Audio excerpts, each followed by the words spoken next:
Hello, everybody. Welcome to Browns and Beyond, your home for Cleveland Browns content, NFL content, and other sports content. If you're enjoying the show, please make sure you hit the like button, subscribe, and ring the bell so you don't miss any of the latest sports content. All right, guys, we're going to get right into it. As far as the first topic here, looking up some breaking news, and that is Mr. Quinshon Judkins. He signs the rookie contract, 4-year deal. $11.4 million, all fully guaranteed, and he expected to join the team, but not expected to play week one. So we're going to get right into it. We'll turn over to Mr. Dave Greenshield. Yeah. Dave, what is your thoughts on Mr. Judkins and his the near future for him? What's it look like? Well, I mean, the bottom line is the Browns fans finally received some concrete news, and I think some encouraging news. Second-round pick Quinshon Judkins. The Browns are finally confident enough to sign a contract with him. It's a 4-year deal for $11.4 million. He obviously is not going to be ready for week one. It's good news for the Browns that they've got their future running back signed into a deal. I had said that for the Browns to have any semblance of a little bit better offense, they need him in the backfield going forward because I think he would be the feature number one running back. And at least they've got him under contract and they know he's going to be a part of this season. Steve can give us a little bit more details on what he might be dealing with down the road. Yep. All right, guys. Yeah, so the NFL, they conduct its own investigation, and the matter remains under review. So it still is possible he could get like a 2 to 4 game suspension. It's a possibility. The Browns, they do get a 2-game roster exemption from the 53-man roster until they hear more. This is, just came out here. Judkins is scheduled to meet with the NFL this week. So we might be able to play week 2 against Baltimore. It's just real crazy. But, we're going to see how this goes. But the good news is meeting with the NFL is a good thing. They might schedule it later. Brent, we talked about it earlier. Yeah. They may schedule the suspension later. That's correct. So that's what we got on Judkins, guys. Okay. I'm going to give you some Judkins news as well. I'm going to add to what these guys had to say. So from what I am hearing, there's a good chance that Judkins, his suspension will probably take place maybe week 4, week 5, week 6. So because it's going to take a little bit of a process to do all the interviews, and that Judkins is, his interviews this week. So there's a good chance that he will be playing the next 2 or 3 games. Yeah. Also heard this, that the Bengals game today, unfortunately, it won't count toward the suspension. So that means, so that means that today's game, if let's say there's a 4-game suspension, they're not going to go back retroactively and give him that, or what's it called, kind of a credit, due time, and they won't do any of that. The Bengals game just going to be a missed game for him. It won't go toward the suspension, so that's unfortunate. Yeah. I'm hearing rumblings just that the suspension is not going to be all that bad. Okay. But it's. Again, it's early in the. Go ahead. Yeah, I mean, with the Hall situation last year kind of set some precedent because, there were no charges, pressed against him and he got 5 games. So, that was a situation that didn't go further within the legal system. This one hasn't. So there was a thought process out there. I know Tony Grossi put out there, possible 4 games. That was out there. Steve, you may have heard that too. Yeah. So I still don't know. I mean, 2, maybe 4. 2 to 4. I still don't think the NFL is going to take it lightly. I just don't. No, I agree. But the good news is, let's talk about timing of this, guys. If I am right, and the suspension happens week 5, week 6, well, that's not too bad because some of the harder games are, right, first 4 games are not easy, right? Yeah. They're really scheduled difficult. All 6 teams winning records. Yeah. 5 of them are playoff teams. So there you go. So I'd like to have Judkins. Steve made a comment where he doesn't know if he'll get any playing time in that second game. See, I think he will. I think they will put him out there, Steve. Oh, yeah. If he's able to play, they should put him in that second. Because I don't know. You know the landscape as well here, Dave, with Ford and Sampson. Do you think that – I think we got to put him in. Yeah, I mean, to me, it's a no-brainer. He is the most talented running back that they have on their roster when he's healthy and ready to go, period. Yeah. I just feel that way. Is that a consensus here? Absolutely. I agree. 100%.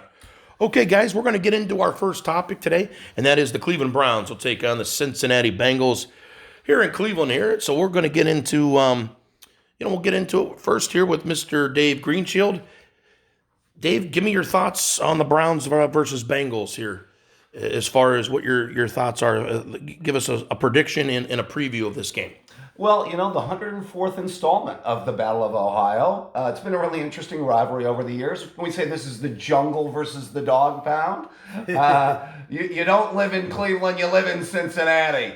Well, do we have to bring that up from our past? I love that. I love that. We'll bring that up. I still look that up on YouTube.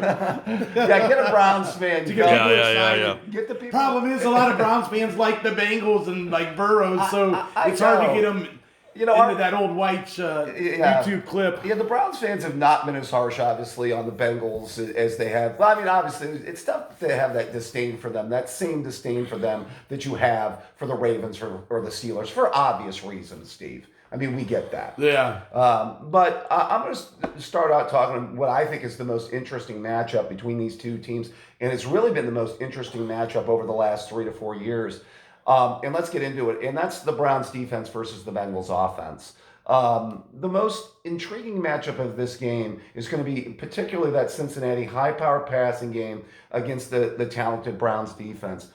This means Myles Garrett versus the Bengals offensive line. It's been very, very suspect over the years. We'll see if Orlando Brown at tackle and Marius Mims at right tackle, their two tackles, can handle Myles. He's had 13 sacks in 12 career games versus, he's just feasted on that offensive line over the years, Steve. Oh, absolutely. It doesn't make any sense to me. I was talking about this with a friend of mine, is that, they're a team that's invested more in the skill than maybe they have in the offensive line over the years, the Bengals. Because remember, they had that choice a few years ago to take Jamar Chase or Penei Sewell, that offensive lineman from the Lions. And Sewell's a really good player, but they went with Chase.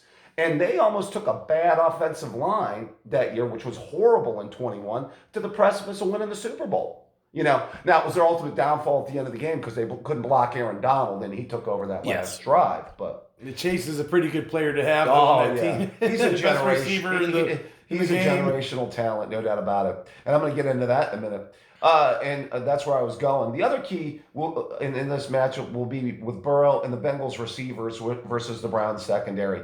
The Bengals led the NFL last year and set a team record with 272.9 passing yards per game.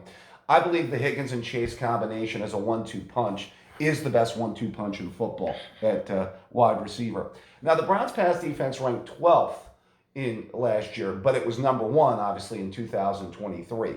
I'm a little bit hesitant to say they can achieve that, especially with the Emerson injury in the secondary. That's the other thing, Steve. We can't afford an injury at corner this year. No, that they would can't. really set us back. That's what, because we're real tight with the three guys we've got, with Mitchell, with Newsome, and obviously with Denzel. So, after that, it's, I don't know. Yeah, they don't have a lot of depth like you want. Yeah, exactly.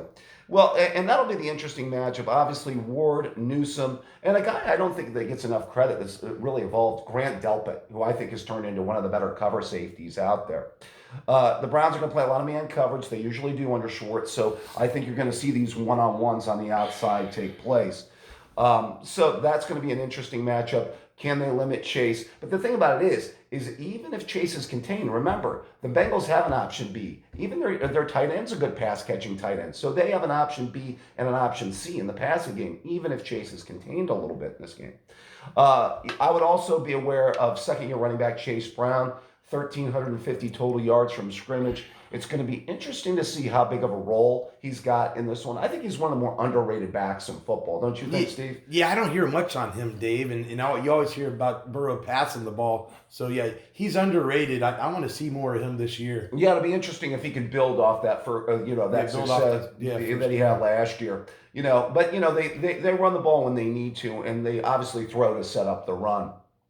So those matchups are going to go a long way to deciding this one. I am going to get into the Browns offense versus the Bengals defense. And this is where Joe Flacco and the Browns offense, have a chance to do some serious business, I believe, against the defense that was very suspect a year ago. It's interesting. The Browns averaged the fewest points per game last season in the NFL, and they're hoping that Flacco brings an infusion. 2023, obviously, he was 4-1 as a starter, leading the Browns to the playoffs. You know what, Steve? They averaged 28.6 points per game over that run under Flacco. Yeah, isn't it unbelievable? Yeah. He comes off the couch, he just comes right in. Him and Stefanski work great together. It was a different offense. You know, you look at it. We had Cooper.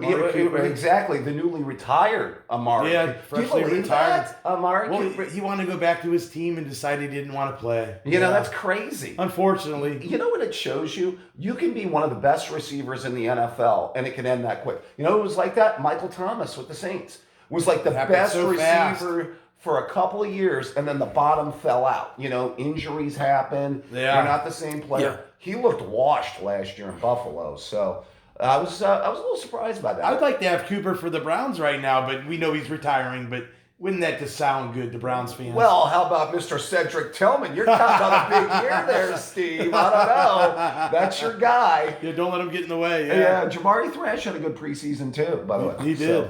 Real quick, who has a bigger year, Tillman or Thrash, in your view, Steve? Cedric Tillman has a bigger year for me. I think it's close. Do you have an opinion on that one, Brent? Probably Thrash. Ooh, you're going Thrash. Yeah. I'm just going to go with it. Let's go opposite of Steve. I'm going to make it Exactly. Let's continue to gang up on let's gang up on Retzer, yes. Tillman's going to have more yards, more receptions. Oh, more touchdowns, too. So, the encouraging thing with Flacco, though, is he's facing a defense, again, that last year was suspect. It was the 25th ranked defense in points allowed. This is a team that got in a lot of shootouts last year. If you look at it, they had 4 games they lost last year where their offense scored north of 30 points. That's going to be tough. Burrow's putting over 30 points on the board with this offense, and they're still losing. You know, I remember defense. Games, win or lose 41-38, stuff like that. That's just crazy. Yeah, they're playing Big 12 football, the Bengals. You know, they're trying to win shootouts. The Browns have some targets for Flacco. It's going to be interesting to see the chemistry he develops with Judy, Steve. You know, he had that chemistry with Amari Cooper a couple years ago. It was really good. I mean, Judy had 1,200 yards last year. He really did a lot of his damage from that week 11 to week 18, though, Steve. Over 800 yards of that 1,200-yard production came over that period of time. Yeah, that's pretty awesome. Yeah, he got on a run. Also, it's going to be interesting to see David Njoku, if they can develop good chemistry. Remember, in 23, Njoku caught over 80 balls for nearly 900 yards with Flacco pitching him the ball. Tight end, one of the best friends of He was a Pro Bowler. Yeah, he was a Pro Bowler. Yeah. Also going to be interested to see if we see rookie Harold Fannin. Hear a lot of talk from the Browns that they love the guy. And it's going to be interesting to see if he's going to be a part of this game plan as well. I'm also interested to see if the Browns can do any damage against the 19th ranked run defense. It'll be interesting to see how the carries are divvied between the Ford and Sampson combination. We said they kept Sampson under bubble wrap. I guess it was in all during the preseason. So it'll be interesting to see how many carries he gets in this one against a defensive front that has some questions. The one guy that they do have to worry about, obviously, that isn't questionable on this defense is Trey Hendrickson. Yes. Who, the Trey Hendrickson saga is over. The Bengals inked him to the 1-year deal. So it's going to be interesting. The NFL leader last year in sacks. So it's going to be interesting to see if the Browns' offensive line, particularly if the Conklin and a Jones combo at tackle, can hold up. Overall, I just got to give you my conclusion on this game and my bottom line. The path to the Browns winning this game, I think, goes 3 ways. 2 ways offensively and 1 way. 2 ways defensively and 1 way offensively. The bottom line is the Browns' 2 best defensive players have to ball out. Ward, but they can't. We have a top 5 corner in Denzel Ward. We have the best defensive end in football in Myles Garrett. Okay? They have to play at that level in this game. And then from an offensive standpoint, Joe Flacco just needs to let it rip. He just needs to let it rip. He needs to try and push the ball down. Let it fly, right? Push the ball down the field to Jerry Jeudy, to Steve's boy, Cedric Tillman. Okay. We'll see about that, Steve. And maybe a little bit of Jamari Thrash, and there's some Njoku in there. So we need a good day out of Flacco throwing the football. Our 2 best players need to show up. I got to say this. I think the Browns, there is a path to victory here. And the Bengals are a team that is used to very slow starts. See the start of the 23 season when Burrow just looked off Of course, that was the season he ended up getting injured in the 2023 season. They still ended up having a winning record that year, which is amazing to me. Yeah, Browning still got him to win football games. Still had a winning record. Well, Burrow was starting to catch his stride that year before he got hurt. He was playing some of his best football. Yeah. And then last year, I thought they just had a bad opening day loss against the Patriots. It looked like garbage that first game at home in the jungle. Bottom line, I think the Browns D and I think Flacco will keep this close. I'm going to take the 5.5, guys, but I got the Bengals pulling it out late, 24-21. Yeah. Oh. Well said, Dave. I'm going to do a quick take on this before we finish up with Steve Retzer. I think the Bengals will win in a shootout. Ooh. I think it'll be 34-31 Bengals. Okay. I just feel that Burrow, because he did play in the preseason, he'll get off to a better start. I think it's Cincy's year. I think they're going to go pretty far, in the conference There game. was some genius here that picked them to go to the Super Bowl. Picked them to the Super Bowl. I don't know. Who was that genius? I don't know. That caught me off guard, Dave. Totally. But here's the deal. We know that guy. If they lose this game, I think their prediction, as far as the Super Bowl, that might be compromised if they end up losing this game. They got to get off to a good start. Yeah. This is the game that they've had bad starts, Brent. Like last year, if you just take away the Bengals game last year, they're a playoff team. Yeah, they always get the bad start. So it is very important for them to get off to a good start. So I do have them winning. I think it'll be somewhat of a shootout. Would you say 30? 34-31 Bengals. I got them winning. I just think it's their year. They're due. Pittsburgh and Baltimore have been dominating that division for a little while now, and it's the Bengals' turn. So I will turn it over to Mr. Steve Retzer, get into the Browns versus Bengals preview, and give us also a score prediction at the end as well. Well, boys, first off, I'm going to start out with Myles Garrett was out of practice on Thursday. I heard a little bit of that. But Coach Stefanski said he is playing today, so Browns fans, don't worry. We got hope, Steve. Yeah, we have hope. Your main guy's out there. Yes. Like you said, Dave, I forget the exact stat, but he's had at least 8 sacks or more in 9 games against the Bengals. Yeah, no, what it was 13 sacks in 12 career games against the Bengals, which I think is just amazing production. That's just awesome. So I'm so glad Garrett's okay, and he'll be fine. It was like hip related or something, I think, right, Steve? I think that was the injury. I thought that's what they were saying. Yes, that's right. So anyway, it looked as if the Browns had the Bengals number. But what I didn't realize, guys, was the Bengals have won 4 of the last 5 meetings. Yeah. Against the Browns, including the last 3 meetings. They won the last 3 in a row. Yeah. So we're really due for a win today. Joe Flacco and Kevin Stefanski have been able to finish where they left off from 23 as they went through training camp together, and now they're looking to form their identity. They need to get Jerome Ford the football to run. We need to see Dylan Sampson in the game. They need to do some run play, action, passing plays to be effective in the game. I can see Flacco connecting with Jerry Jeudy on some passes. I mean, we've seen Jameis Winston do it last year, so I wouldn't see why Flacco can't connect with I think Jerry Jeudy. It'd be interesting to see if they develop that same chemistry that him and Cooper had a couple years ago. Yeah, I think he'll be able to do that. I think my boy Cedric Tillman will have at least 2 long catches from Flacco. Possibly one for a touchdown. Not to rule out a touchdown. That Bengals secondary is sus. It's very sus. Yeah, I mentioned their front was a little bit questionable after Hendrickson, and their secondary, hasn't been the same. They've lost guys over the years. Jesse Bates was one of the better safeties. So yeah. We're gonna see the tight ends out there, and what I'm excited about, Dave, we talked about this on multiple podcasts, but the double tight end sets. I can't wait to see that. Yes. Well, with David Njoku and rookie Harold Fain Jr., they'll be targeted during the game, and they're going to help run block as well. I think at least one tight end will catch a touchdown pass. Flacco cannot turn the ball over if we expect to win, guys. No.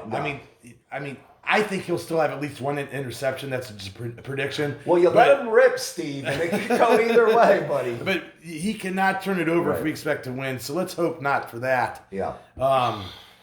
And now let's get into the Bengals. I mean, we're going against Joe Burrow, the second best quarterback in the business.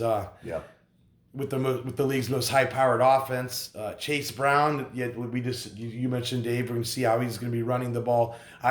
I think our run defense can do good. I want to see Mason Graham play good and stop the run a little bit there. I want to see. Are we for sure Mike Hall's going to be playing in this game? I heard he was. I was going to say Mike Hall is ruled out. Oh, he is ruled out? Okay. Yeah. Okay. Unfortunately, that would have been nice to have him in. Yeah, that 1-2 punch game. in the middle, yeah. Yeah, that would have been nice. Yeah. I do want to see Mason Graham have a good game. I'm not expecting him to have a bunch of sacks. We know that that's not really his ball game, but we expect to see him stop the run, so we should see just do that. Jamar Chase and T. Higgins, as you said, they're the most lethal receivers combo in the NFL. The starters played more in the preseason, so they're hoping to not have a slow start like they usually do. Yeah, that was an interesting tactic by them to play their starters as much as they did. I thought it was a smart move. I mean, as long as no one got hurt, no one got hurt. You have to do something because they're not getting off the good starts. Well, but taking Burrow's a had gamble. injuries, though, Brandon. Yeah, but taking a gamble. Yeah, but it doesn't matter. You can't wreck the Ferrari here. Even when he didn't have injury, he didn't play, and he got off the slow start. So you got to I hate to say it, you got to shake up the snow globe. The guy from Mars had to make a tough decision. You got to shake the snow globe and see what you got. Go ahead. Here's why they did that, Dave. Yeah. The team is 1-11 in week 1 and week 2 since Zach Taylor, the man from Mars, has been the coach in Burrow days. I mean, 1-11, that's pretty bad. So they rolled the dice by playing him in preseason. Fortunate for them, no one got injured. That should help them. I'm going to get into the Browns defense. It's had a lot of success against the Bengals. I expect Myles Garrett to have at least 2 sacks. I know that's kind of wild, but he's been there. Stretch. It's not a stretch. He's had Burrow's number, and the Bengals offensive line has had trouble against the Browns pass rush. The Swartz wide 9 defense has had a lot of success against the Bengals. Denzel Ward should shut down at cornerback, and I'm curious to see how Greg Newsome Jr. does against Chase and Higgins, because they're going to be going at him all day, guys. I mean, I think they're really going to try to challenge Newsome. That's my opinion. Yeah, I think Higgins could get a fair amount of targets in this one. Yeah. I mean, with Chase and Ward, let's be fair. Chase is going to win some. Ward's going to win some. I mean, they're both top-notch guys at their position. You know? So. And I'm hoping to see that Newsome can be that starter in the league at corner, not just be the nickel back. and we're going to see if he can do just that. On the other side, we need Alex Wright and then rotational Isaiah McGuire to have a good game. Because they'll probably double team. They'll probably hold Garrett. We need to see that guy on the other end at least apply pressure. I'm not saying they get a bunch of sacks. At least get to the Joe Burrow. That would be the big route for this defense to stay. There's a couple of things. The secondary staying healthy, Schlesinger being solid at linebacker, and then one other pass rusher stepping up would kick this defense up to the level of the pass. Not maybe number 1, but maybe a top 10, I think. Yeah, Schlesinger, I'd like to see him lead the team in tackles today. I think that'd be interesting. I mean, star rookie, I'm playing really good. Yeah. He could, linebacker, you're supposed to get the most tackles, or you should. Right. We'll see about that, though. I want to see Hickman and Delpit. I you know what I mean? They got to have big games out there. Yeah. We need an interception. We need a turnover. Yeah, I agree with you, Steve. We may have to get a turnover to pull this one out today. So I just think you need it. Yeah. Two would be great. Yeah. As we know, let's get to the Bengals defense. They're led by Trey Hendrickson, like you said, Dave. Yeah. But we know that's their weak spot. They can score at will, but they have problems stopping the opposing team's offense, as we know. Flacco should be able to expose the Bengals a little bit on defense with his veteran experience in play. I think people are downgrading Joe Flacco a little bit, the whole NFL analysts. I get it. He's 40 years old, and but we're excited. Browns fans, we're wacko for Flacco. We're excited to see the guy play. We're like the only ones. Everyone else is like, Joe Flacco, not it, Yeah, but it's been 2 years. I'm excited he's starting. I am excited. It's been 2 years. He's still a quarterback in his 40s.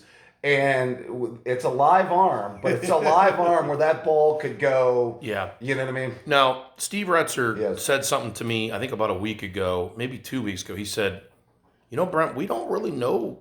Maybe Flacco does a lot better this year because he had that training camp, the off season. Yeah. He kind of came off the couch. They kind of put it together last second, when the last time he was here. And they look great. Now they've had reps together. Yeah, practice. They got practice. I agree. I think he's comfortable within the Stefanski system as Steve mentioned earlier, we talked about it.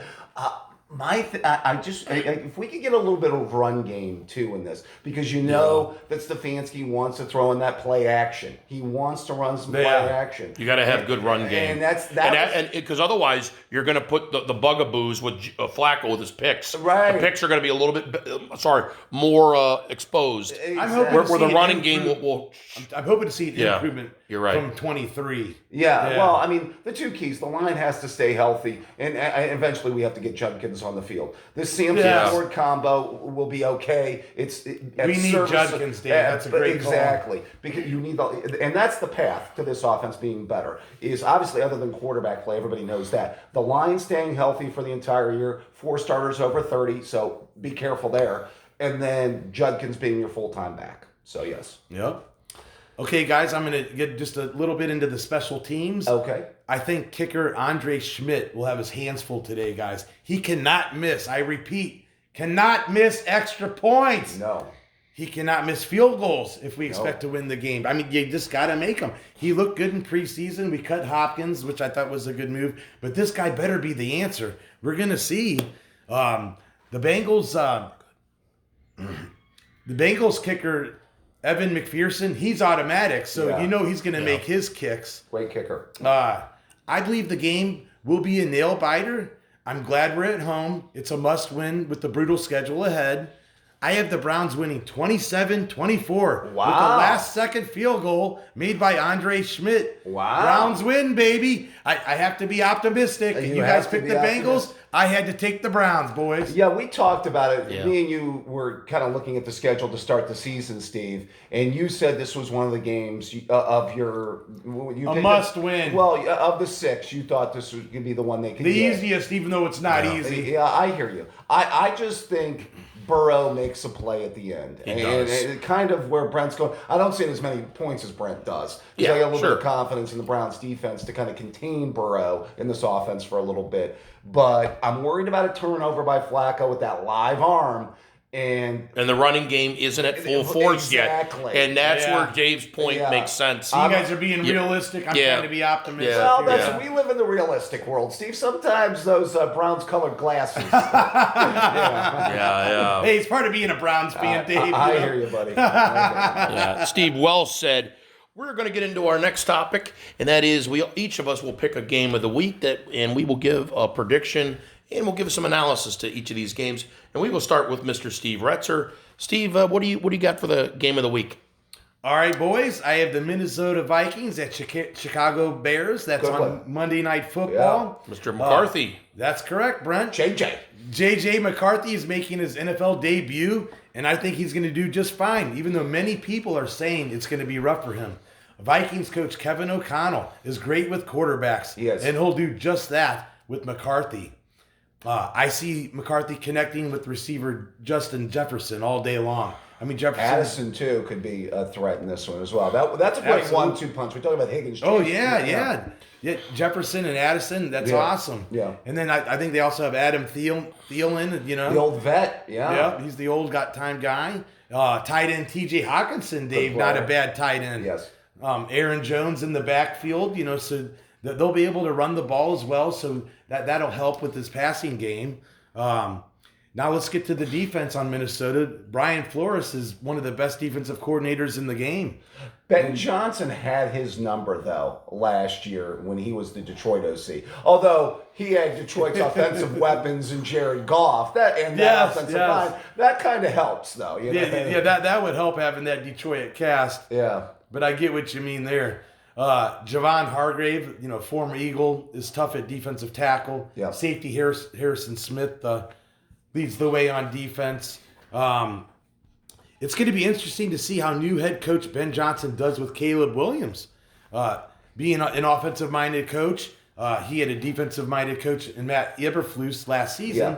Yeah. They have a decent running game with DeAndre Swift.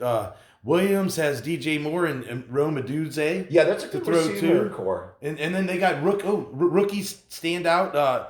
Luther Burden makes his rookie debut, Dave. What do you think out of Missouri? Is this make or break for Caleb Williams, guys? This is a big year. I mean, it's year number 2. He's got a new coach. I have my doubts on whether Johnson is a quarterback whisperer. Remember what I said? When he got Goff was already a finished product. McVay already had him as a finished product. Yeah. I don't know if he... Now, Williams at times looked okay last year, but he took a lot of sacks. A lot of sacks last year. And I know they had offensive line issues, but some of those were on him just holding the ball too long. And I don't know. Do you have confidence he's going to make progress this year? Yeah, I really don't think he was worthy of that first overall pick. Yeah, okay. In Chicago. But having that defensive-minded coach, that didn't help his case last year. And he's a rookie trying to learn the NFL.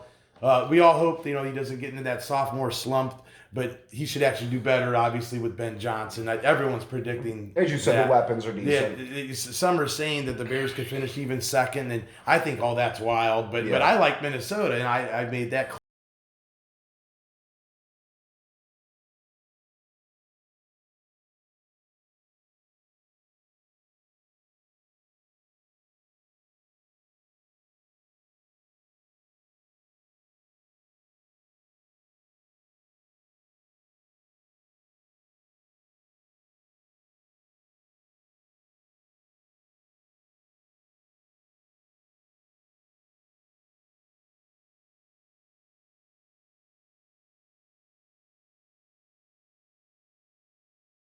Apologize, guys. They should be good on defense. They're led by Montez Sweat. This should be one of the better games in week 1 with the McCarthy going against Williams. I think O'Connell is a better coach than Ben Johnson. But one of the biggest storylines is Big Johnson coaching Williams. Yes. More people like the Bears at home. I like the Vikings. I have the Vikings winning 23-20 in a close game. Will Richard will make a game-winning field goal. Wow. Go Vikings. We like field goals to win these two, huh, Steve? Yeah. Okay. I like it. Well said, Steve.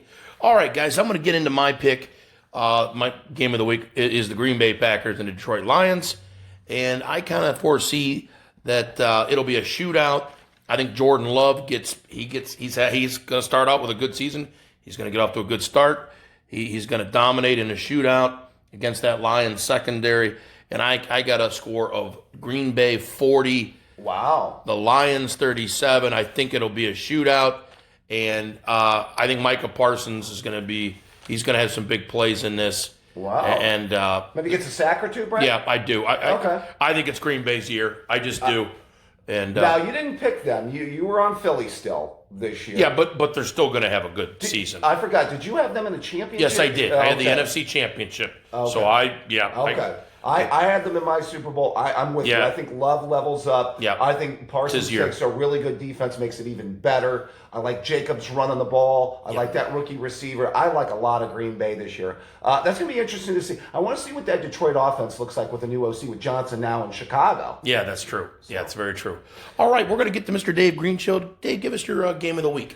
I'm waiting all day for Sunday night. How about a little Carrie Underwood here, guys? Everybody likes a little Carrie Underwood in their life. I know Brett does. We won't go there. I gotta say, this is a rematch of the divisional round game last year. The Bills pulled it out 27-25. This was also Dave Greenshield's AFC Championship game pick as well. Good pick. Yes, there's a lot to enjoy here. Let's start with the most obvious. The two QBs that finished 1-2 in MVP voting last year, in Mr. Josh Allen, who won the award, and Lamar Jackson, who finished second, and I believe has also been a 2-time winner of the award. And let's look at it from both perspectives. Let's start with Allen versus the Ravens defense.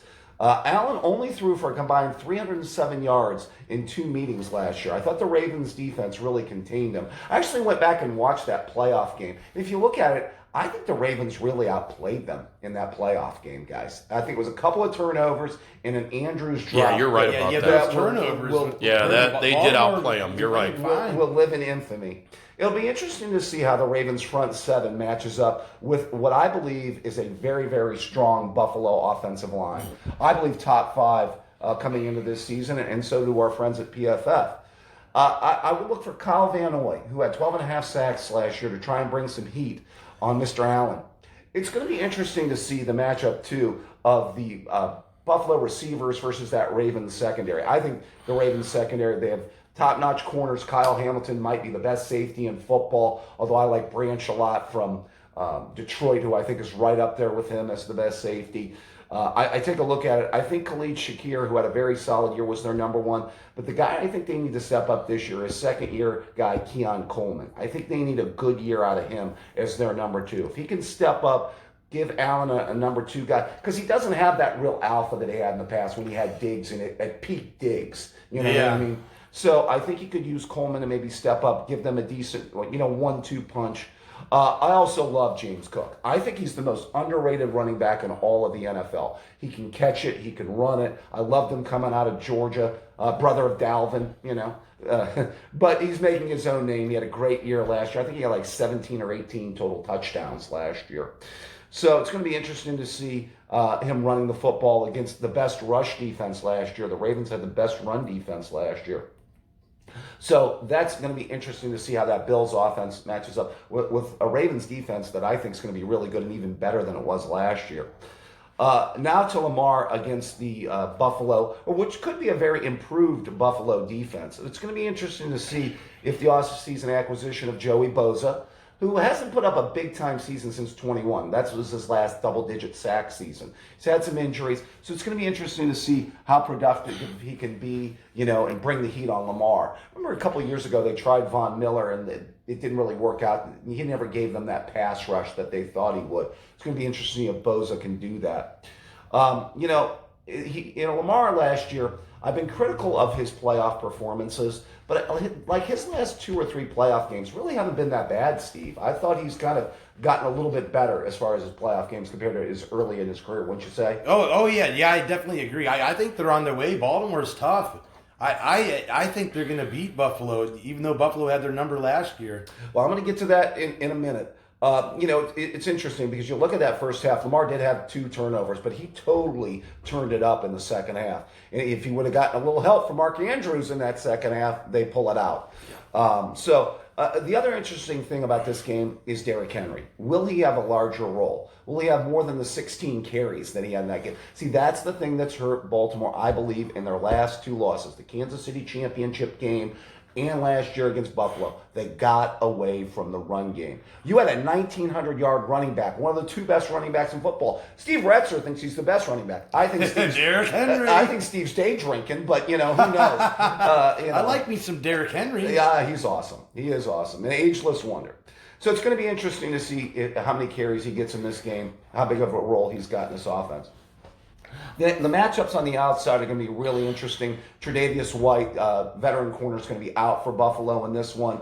It's going to see if it opens up things for Zay Flowers, Rashad Bateman. It's going to be interesting to see if Bateman can kind of step up his game. The one thing that Baltimore could use is a decent number 2 wide receiver, I think, opposite of Zay Flowers.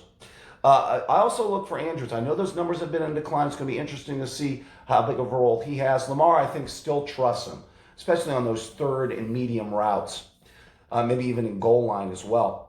I'm going to get to my conclusion. This was my championship game pick, as I mentioned, and this is really going to be a good one. I went back, as I mentioned, and looked at the stats in the playoff game, and again, the Ravens outplayed them. They outgained them in yards by a fair amount.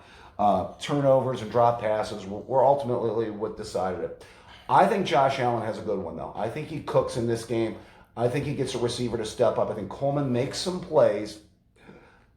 In my view, though, the Ravens get it right this time.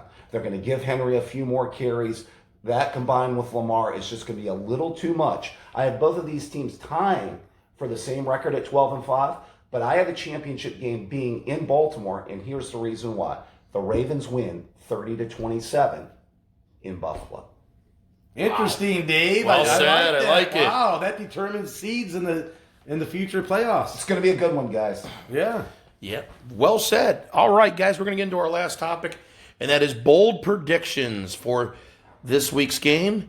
And basically, Dave and Steve will go ahead and give us their bold predictions, and we will turn to Mr. Dave Greenshield. Dave, give us your bold prediction for this week. Well, I just want to start with Brett Keaton's man crush. I'm going to start with Trevor Lawrence, baby. His other man crush went off on Friday night. We watched that game together, Brett. The man that you called a fraud had a pretty good night throwing the ball against that Kansas City defense. And the other guy that he calls a fraud I think is going to have a great game this week, and that's Trevor Lawrence, baby. He's going to have a day. With the addition of Travis Hunter, Steve's guy, who I think is going to be a threat on both sides of the ball. I think he's going to have an impact in this game at receiver. Watch out for second-year pro Brian Thomas. I think he's going to have a day. Remember, 87 catches, over 1,200 yards, 10 touchdowns last year.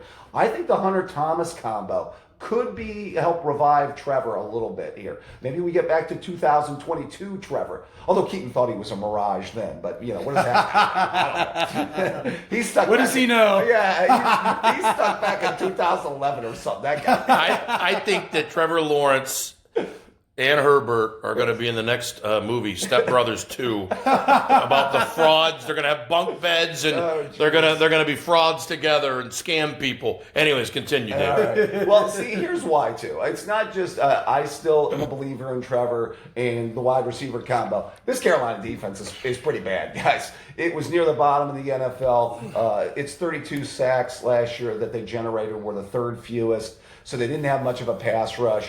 I think they can expose this secondary. I look for Trevor to rebound a little bit in 2025. I don't care what Brett Keaton says. And this is a game where the Jags passing game gets it right. Lawrence only had 2 300-yard games this year. And I wouldn't be surprised to see this one be a shootout because I like Bryce Young this year. I picked, Carolina to have a winning record and him to have a very good season. I really feel both pass defenses are going to be suspect. That's why I could see that 38-35 game, possibly in this one. Take a look at the over in this one, fellas. Trevor, who only had the 2 300-yard games last season, is going to have a big one. He's going for over 300. He's going for 3 touchdowns, and it's the return of Trevor Lawrence, baby. He's with Liam Cohen, Dave, so I like that. Yeah. That's my bold pick. All right, Steve, get into your bold prediction and wrap us up. All right, guys. My bold prediction is that I have Tampa Bay Buccaneers play at the Atlanta Falcons, and I have rookie receiver from Ohio State, Emeka Egbuka, will have 6 receptions and 1 touchdown for the Buccaneers. Okay. With the balls thrown by, guess who? Baker Mayfield. Somebody picked that Tampa team, and I'm not going to say who, to go to the Super Bowl, by the way. Super Bowl, Super Bucks. There you go. Wow. Now, with Chris Godwin out with injuries, this enables Egbuka to get the start and to have more targets thrown his way. Yep.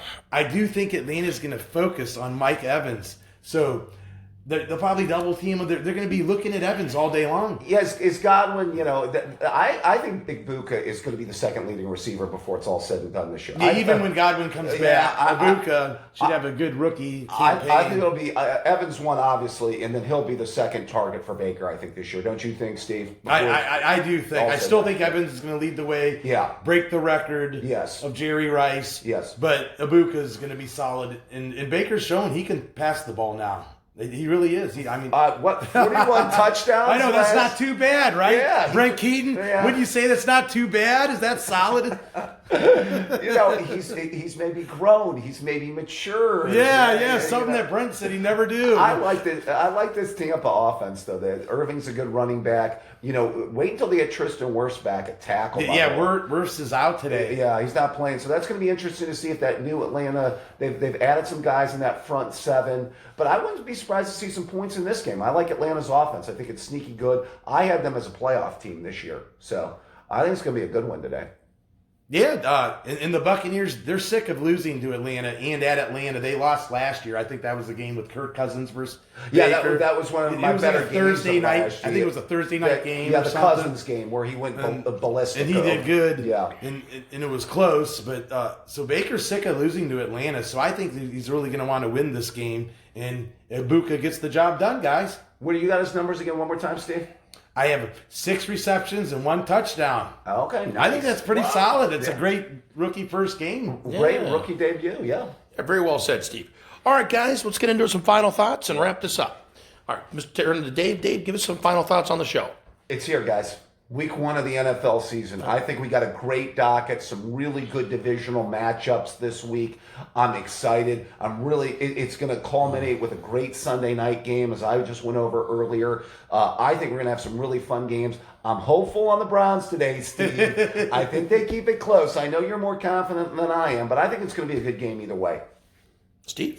Well, guys, I'm so excited. Week 1, I'm like a little kid on Christmas. I love it. I wake up early. I'm ready to go. Yes. I'm just so excited for this Browns game. Let's beat the Bengals, boys. Super Bowl, Super Browns, baby. Pump those brakes. I'm hoping for a Browns win. Of course I am. I just think they fall short today to Mr. Burrow. Mr. Burrow gets back and gets off to a good start and gets the Bengals to the postseason, get a late postseason run. That's my take on it. Guys, have a good one. Take care.